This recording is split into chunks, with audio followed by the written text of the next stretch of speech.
Hello everybody, in this video today we're at Thunderhill Raceway and we're going to take the opportunity to go out for a ride with the world's best driver, and he's going to critique me, but I'm going to be driving. This is his home track. He has thousands of laps here. He comes here 3 times a month, he says. He is an amazing driver and his name is Matt Field. Wow, Aaron, you're so nice. Thank you. I'm always known for being nice, right?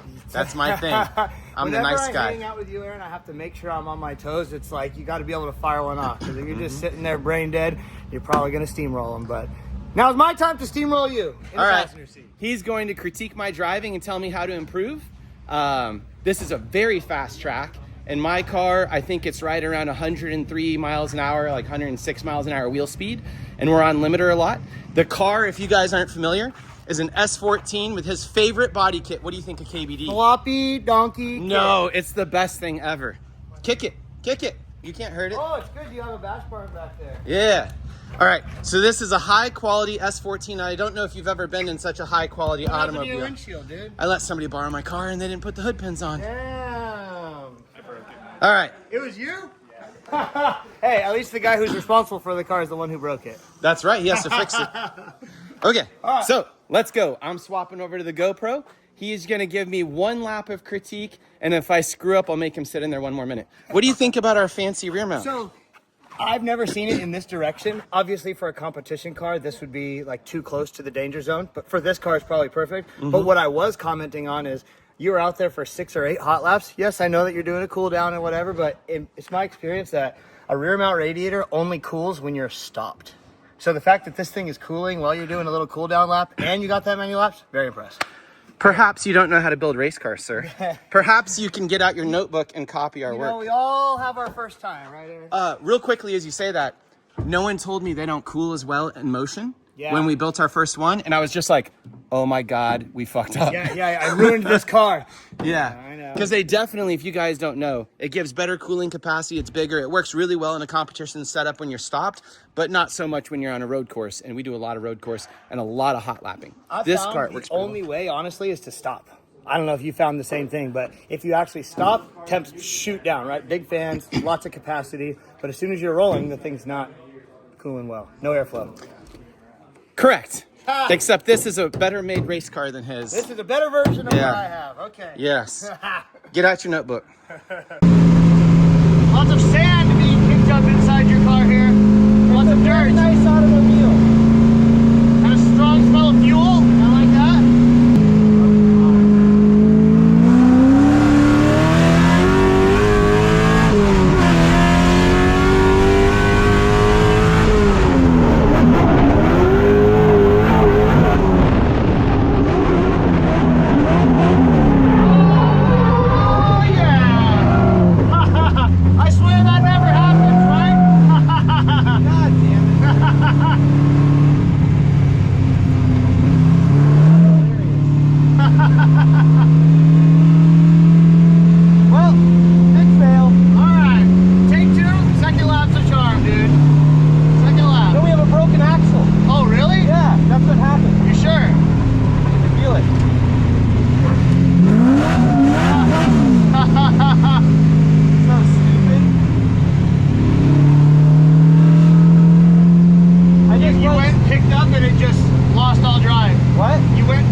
So we broke an axle, we have a spare driver's side, put this in, maybe put him back in the car if he feels good, and we'll try again. Yay. All right, this is take 2. First one, I broke an axle. This one, I'm scamming him for a second ride. Are these even though sticky Johnnies here? No, I can't afford those. Really? Are you kidding me? But the fronts are the sticky boys? Yeah, because I have to run like a 235. Yeah. All right, take 2, Mark change an axle, let's go.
No. Oh, man. We run a normal water pump and everything. See, that's a good thing because you can just let the water pump run with it off with the fans.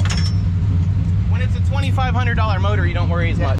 First of all, can we get Mark to get a freaking vacuum in this car? You didn't go off. It's not. We've been driving for 2 weeks, baby.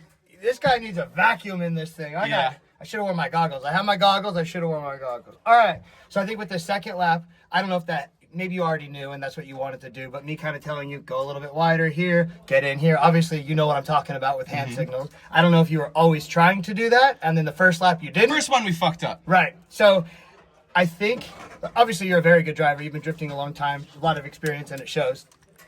One thing is, you drive with angle in places that I wouldn't drive with so much angle. And I think it's like for no reason. Yeah. I think just like drifting with big angle at a point like right here in the track does nothing for me, right? I think I'm the kind of driver that would rather go faster right here and then have a bigger entry with more angle, maybe potentially later in the track. Interesting. Where so on entry, you'd rather see a little bit less angle? Not necessarily like entry this one corner, right? I'm just saying kind of in general. If you want to break it down by corner, that's one thing. I thought this was kind of just a general consensus. Whichever. All Let's right. go.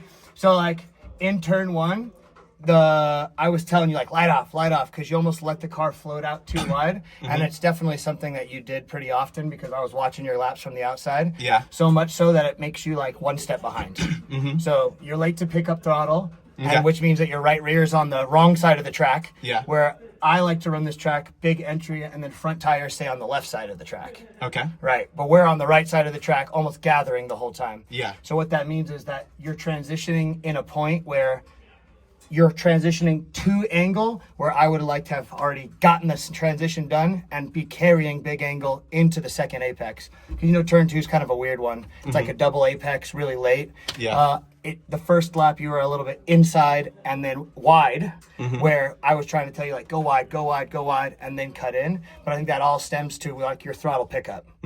So if you pick up throttle early, then you're in charge. You can stay on top of the transition. You can force it where you want. I think the first lap, obviously you knew you like skipped a little bit wide and you made the correction, which is good. I really like your line in turn two. Like you entered in really wide, tire on the edge of the track. And then I was trying to say like, I like to apex that corner on the exit because then you can just jam for turn three. Yeah. Where that little So get to the is. inside on the turn two. On exit. Right. Okay. Right. Go wide. And then I'm talking about the big sweeper. Yeah, right? yeah. Wide, and then I like to run almost a racing line there. Cool. Because I like to bomb down, do a big flick in, which I was amazed with how much angle you came into there. But the first lap, you picked up throttle a little bit late, and that's why we like lost the front, right? Yeah. And that's why I was like, light off. And then as soon as you lit off, I was like, oh, now you're in charge. I just broke an axle, so I had a little, what do you call it? Yeah. When you're a little scared to like a little fear. get back on it and break an axle. Yeah, you right weren't there. winding it up and It's exactly what I did in the first corner where I just like broke an axle doing that shit. I love and then you definitely like, you transition however much caster the car is how fast you transition. You're like this, let go, car transitions, let go. I try my best, and obviously every corner is a little bit different, but it was I think it's like turn 5 right before the S's, where the last lap I was like go fucking huck it. I really like in that section kind of shallowing up with angle and then snapping big angle there, and that allows you to carry more angle on the way in, so you can get the car pointed in the right direction and get on the throttle early. And I think that the first lap you were kind of just like, you let the car transition slow, which means that you complete your transition while you're already in the next corner. I like to try to get stuff done a little bit early so you can figure out where you're doing next. Cool. Through the S's, you're on it. It's like super. I love that line. So much throttle. The car feels great through there. And then the corner right after the S's, it's a little bit deceiving, right? It's like the first lap you hooked too much angle and had to take it out, and your left tire on the rumble strip right there. Yeah, that's a tricky one too, and that's what I was trying to tell you. Like, go wide, wait, and then you cut in.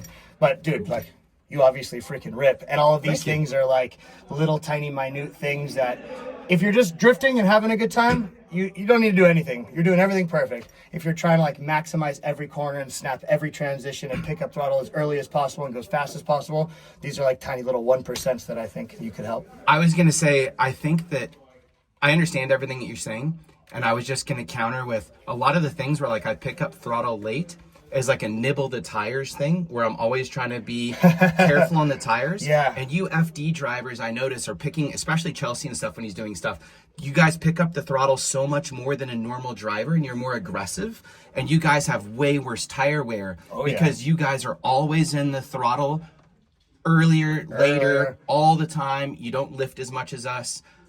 It's very interesting to hear like Formula D drivers talk about style and stuff, because you guys get to drive like with no repercussions, or like free, if you know what I mean. Right. And It's if the cool car to breaks, it's the car's fault, not our fault, right? Yeah, definitely. Cool. Well, thank you very much. You're Go have right, fun. dude. Hell yeah. Thanks.